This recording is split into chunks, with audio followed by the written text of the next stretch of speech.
મિત્રો, એક દિવસ હોસ્પિટલની બહાર એક છોકરી પોતાને પિતાને ખોવામાં લઈને રડી રહી હતી. તેણે ડૉક્ટરને કહ્યું, સાહેબ, કાંઈ પણ કરો, બસ મારા પપ્પાને બચાવી લ્યો. પરંતુ ડૉક્ટરે તેની આંખમાં જોઈને માત્ર 3 શબ્દ બોલ્યા, હોટલ ચાલો, સારવાર ત્યાં થશે. શું એક દીકરી પોતાને પિતાને બચાવવા માટે પોતાનું બલિદાન આપી દેશે, કે પછી પોતાના પિતાને આમ જ મરવા દેશે? મિત્રો, આ રહસ્યમય કહાનીને જાણવા માટે વિડીયોના અંત સુધી જોડાયેલા રહેજો. મિત્રો, બિહારમાં એક નાનું ગામ હતું.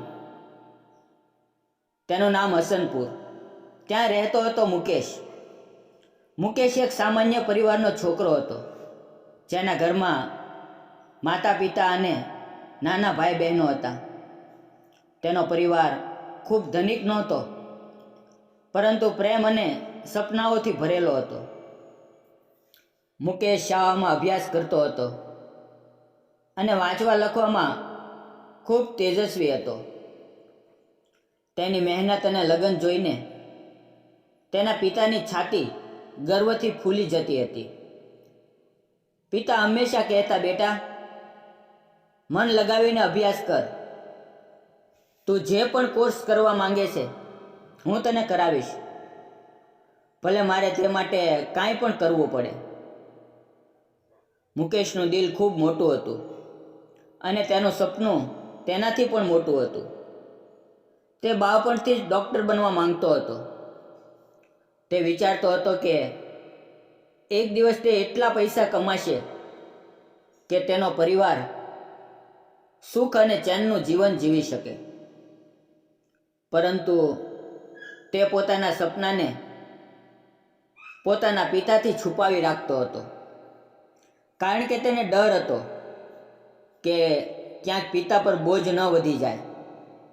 આમ સમય પસાર થતો ગયો અને મુકેશનો શાળાનો અભ્યાસ પૂરો થયો. હવે તે નીટની તૈયારી કરવા માંગતો હતો, જેથી તે ડૉક્ટર બનવાનું સપનું પૂરું કરી શકે. તેણે હિંમત એકઠી કરી અને પોતાના પિતાને પોતાના દિલની વાત કરી. પિતાએ તેની આંખોમાં ચમક જોઈ અને કહ્યું, બેટા, તું જા અને તૈયારી કર, પૈસાની ચિંતા ન કર. હું ગમે તે કરીશ, પણ તારા અભ્યાસમાં કોઈ કમી નહીં આવવા દઉં. મુકેશનું દિલ ખુશીથી ભરાઈ ગયું. તે બિહારની રાજધાની પટના ગયો, જ્યાં તેણે નીટની પરીક્ષાની તૈયારી શરૂ કરી. પરંતુ તેને એ પણ ખબર હતી કે તેના પરિવારની આર્થિક સ્થિતિ ખૂબ સારી નથી. નાના ભાઈ બહેનો, અભ્યાસ અને ઘરનો ખર્ચ, આ બધું ચલાવવું મુશ્કેલ હતું. તેથી મુકેશે કોચિંગની સાથે નાના મોટા કામ પણ શરૂ કર્યા.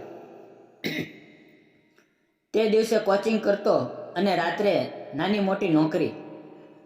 પરંતુ તેણે ક્યારેય પોતાના પરિવારને આ વાતની ભનક ન પડવા દીધી. તે નહોતો ઈચ્છતો કે તેના પિતાને તેની મહેનતનો બોજ લાગે. પટનામાં કોચિંગ દરમિયાન મુકેશની મુલાકાત થઈ અંજલિ સાથે. અંજલિ એવી છોકરી હતી જેના વસ્ત્રો અને રહેણીકરણી એને જોઈને લાગતું હતું કે તે કોઈ ધનિક ઘરની છે. પહેલી વખત જ્યારે મુકેશે તેને જોઈ તો તેનું દિલ ધડકી ઉઠ્યું. અંજલિની સ્મિત, તેની બોલવાની રીત, બધું જ મુકેશને ગમી ગયું. પરંતુ તે પોતાના દિલની વાતને દબાવી રાખતો. તેને લાગતું હતું કે અંજલિ જેવી છોકરી કદાચ તેની જેવા સામાન્ય છોકરાને પસંદ નહીં કરે. તે વિચારતો, જો મેં તેને મારા દિલની વાત કરી દીધી અને તેણે ના પાડી દીધી તો શું થશે? આમ જ સમય પસાર થતો ગયો. કોચિંગમાં અનલી અને મુકેશની નજરો વારંવાર મળતી. અનલી પણ ક્યારેક મુકેશ તરફ જોઈને હસી દેતી. આ નાની નાની સ્મિતો મુકેશના દિલમાં આશાની કિરણ જગાવતી હતી. તેને લાગવા લાગ્યું કે કદાચ અનલી પણ તેને પસંદ કરે છે. એક દિવસ હિંમત એકઠી કરીને મુકેશે અનલીને પોતાના દિલની વાત કરી. તેણે કહ્યું, અનલી, હું તને ખૂબ પસંદ કરું છું. હું જાણું છું કે હું ખૂબ ધનિક નથી, પરંતુ મારું દિલ સાચું છે. પરંતુ અનલીના જવાબે મુકેશનું દિલ તોડી નાખ્યું. અંજલિએ તેને ઠંડા લહેકામાં કહ્યું, મુકેશ, તે પોતાને શું સમજી રાખ્યું છે? મારી અને તારી ઓકાત જો. હું ધનિક ઘરની છોકરી છું અને તારા જેવા લોકો સાથે મારે કોઈ લેવડ દેવડ નથી. બસ એટલા માટે કે મેં તને એક બે વખત હસીને જોયો, તું મારી પાછળ પડી ગયો. ખબરદાર, જો તે મારા વિશે ફરીથી કંઈ આવું વિચાર્યું. અંજલિના આ શબ્દો મુકેશના દિલમાં બાણની જેમ ચૂંયા. તેનું દિલ તૂટી ગયું અને તે ચૂપચાપ ત્યાંથી ચાલ્યો ગયો. અનલીએ પણ તેની સાથે ફરી કોઈ વાત ન કરી. આ ઘટનાએ મુકેશને અંદરથી હચમચાવી દીધો, પરંતુ તેણે પોતાના સપનાને ન છોડ્યું. તે દિવસ રાત મહેનત કરતો રહ્યો.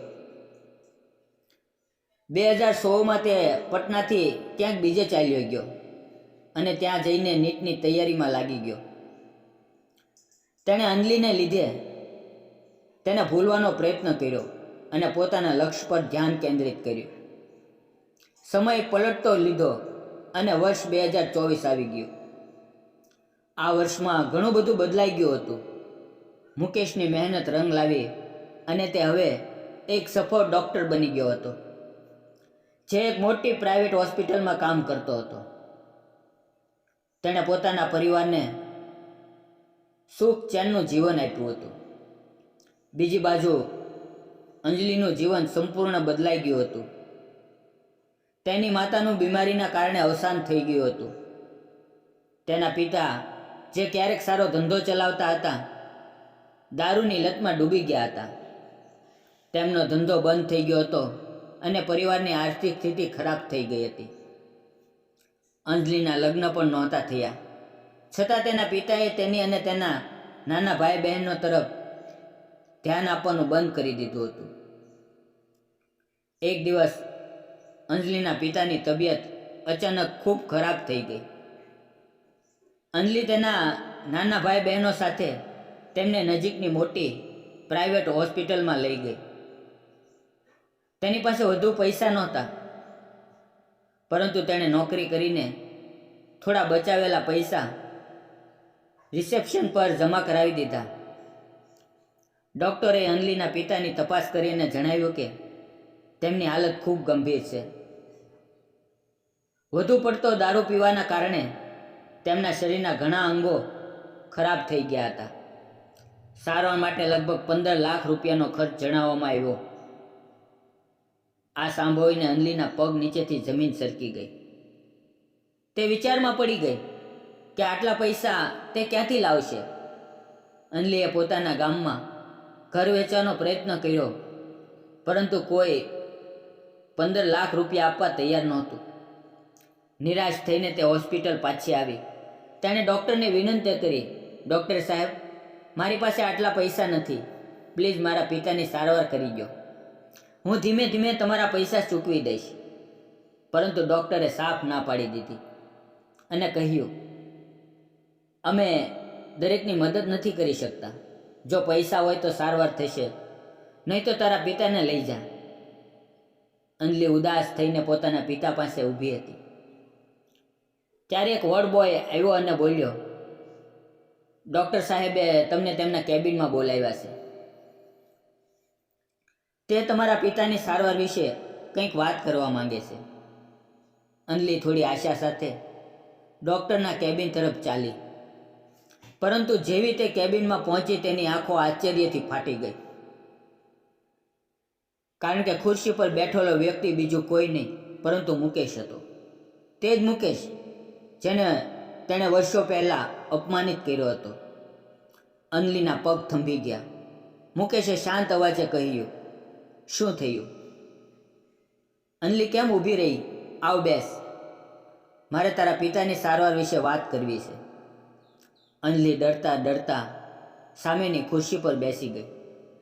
મુકેશે કહ્યું કે મને ખબર છે કે તારા પિતાની સારવારમાં 15 લાખ રૂપિયાનો ખર્ચ થશે. હું જોઈ રહ્યો છું કે તું પૈસાની વ્યવસ્થા નથી કરી શકતી, પરંતુ જો તું મારું એક કામ કરા તો હું આખો ખર્ચ ઉઠાવીશ. અંજલિનું દિલ જોર જોરથી ધડકવા લાગ્યું.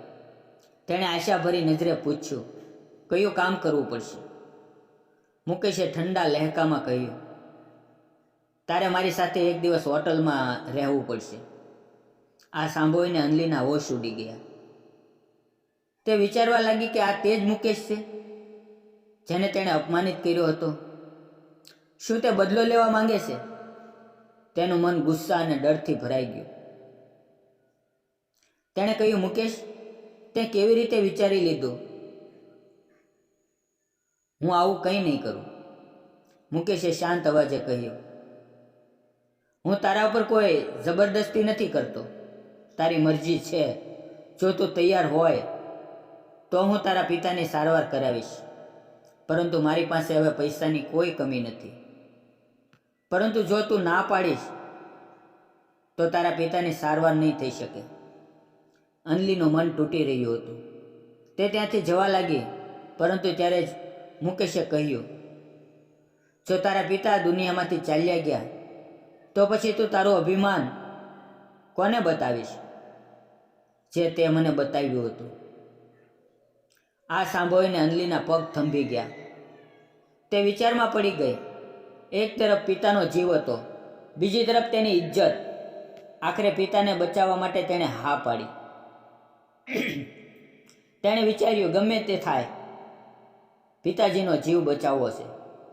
મુકેશે કહ્યું, ઠીક છે, હું તારા પિતાની સારવાર કરાવું છું. તું કાલે તૈયાર રહેજે. હું તને એક જગ્યાએ બોલાવીશ. બીજે દિવસે અંજલિ તે જગ્યાએ પહોંચી જ્યાં મુકેશે તેને બોલાવી હતી. તે ડર અને શરમથી ભરેલી હતી. મુકેશ તેને એક 5 સ્ટાર હોટલમાં લઈ ગયો. રૂમમાં જતાં અનલીનું દિલ જોર જોરથી ધડકી રહ્યું હતું. પરંતુ 3 થી 4 કલાક બાદ જ્યારે તે બહાર નીકળ્યા તો અનલીને વિશ્વાસ ન થયો કે મુકેશ તેની સાથે કંઈ ખોટું નહોતું કર્યું. તે ચૂપચાપ પોતાના રસ્તે ચાલી ગઈ અને મુકેશ પોતાના રસ્તે. મુકેશે પોતાના વચન મુજબ અનલીના પિતાની સારવાર કરાવી. ધીમે ધીમે તેમના પિતા સ્વસ્થ થવા લાગ્યા અને પછી તેને હોસ્પિટલમાંથી રજા મળી. અનલી પોતાના પિતાને લઈને ગામ પાછી આવી. પિતાએ કહ્યું, બેટી, આટલા પૈસા તું ક્યાંથી લાવી? અનલી જુઠ્ઠું બોલી, પિતાજી, મારા બોસે પૈસા આપ્યા હતા. પરંતુ અંદરથી તે શરમ અને ગ્લાનિથી ગુંગવાઈ રહી હતી. બીજે દિવસે જ્યારે અનલી ઘરના કામમાં વ્યસ્ત હતી ત્યારે એક મોટી કાર તેમના ઘરની સામે આવીને ઊભી રહી. અનલીએ જોયું તો તેનું દિલ ધડકી ગયું. કારમાંથી મુકેશ ઉતર્યો. તે ઝડપ પગલાં ભરીને અનલીના ઘરમાં ગયો અને સીધો તેના પિતા પાસે પહોંચ્યો. તેણે કહ્યું, અંકલ, શું તમે તમારી દીકરીના લગ્ન મારી સાથે કરાવશો? અનલી અને તેના પિતા બંને આશ્ચર્યચકિત થઈ ગયા. પિતાએ કહ્યું, બેટા, તું તો મોટો ડૉક્ટર છે અને અમે ગરીબ લોકો છીએ. હું મારી દીકરીના લગ્ન તારી સાથે કેવી રીતે કરાવી શકું? મુકેશે હસીને કહ્યું, અંકલ, હું તેને પ્રેમ કરું છું. અનલીના પિતાનું દિલ ખુશીથી ભરાઈ ગયું. તેમણે હા પાડી. પરંતુ અનલીના મનમાં પ્રશ્નનું તોફાન ઉઠી રહ્યું હતું. તે વિચારતી હતી કે મુકેશે આવું કેમ કર્યું? થોડા દિવસો પછી મુકેશ અને અનલીના ધામધૂમથી લગ્ન થઈ ગયા. મુકેશે પોતાના માતા પિતાને પણ અનલીના પરિવાર સાથે મેળવ્યા અને બધું ખુશી ખુશી પૂરું થયું. લગ્ન પછી એક દિવસ જ્યારે અનલી અને મુકેશ સાથે બેસીને ચા પી રહ્યા હતા ત્યારે અનલીએ પૂછ્યું, મુકેશ, તે મને હોટલમાં કેમ બોલાવી હતી અને પછી કંઈ કેમ ન કર્યું, અને તે મારી સાથે લગ્ન કેમ કર્યા? મુકેશે હસીને કહ્યું, અનલી, હું બસ એ જોવા માંગતો હતો કે તું મજબૂરીમાં શું કરી શકે છે. જ્યારે તું હોટલ આવી ત્યારે તારા ચહેરા પર ડર અને આંખોમાં આંસુ હતા. તે આંસુ જોઈને મને લાગ્યું કે તારા જેવી સાચી અને મજબૂત છોકરી મને બીજે ક્યાંય નહીં મળે. તેથી મેં તારી સાથે કંઈ ન કર્યું અને તારી સાથે લગ્ન કરવાનો નિર્ણય લીધો. અનલીની આંખો ભરાઈ આવી. તે મનમાં બધો બોજ હળવો થઈ ગયો. મુકેશે ન માત્ર તેના પિતાનો જીવ બચાવ્યો પરંતુ તેના આખા પરિવારનું ધ્યાન રાખ્યું. અનલીના પિતાએ દારૂ છોડી દીધો અને પોતાના બાળકોની સંભાળ લેવા લાગ્યા.